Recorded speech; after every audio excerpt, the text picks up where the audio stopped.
Why do I still dress up like a Muslim? And my reaction is always this way. Are you telling me all Muslims in the world dress up like this? Because this is news to me. I've never seen a Muslim in Indonesia dress up like this, or a Muslim in Kazakhstan dress up like this, or a Muslim in other parts of the world. So I have to really correct people and let them know this is my Saudi dress.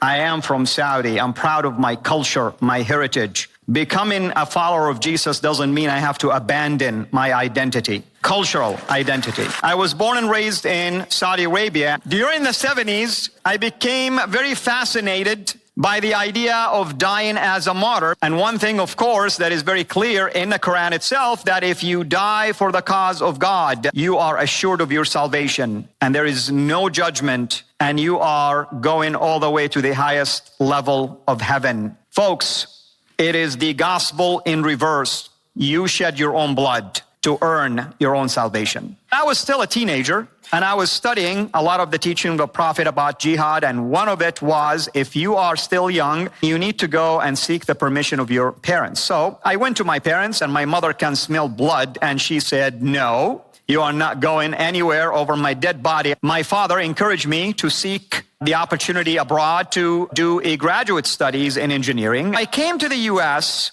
with a deadly misunderstanding, thinking that everyone in the U.S. is a Christian. They're misled.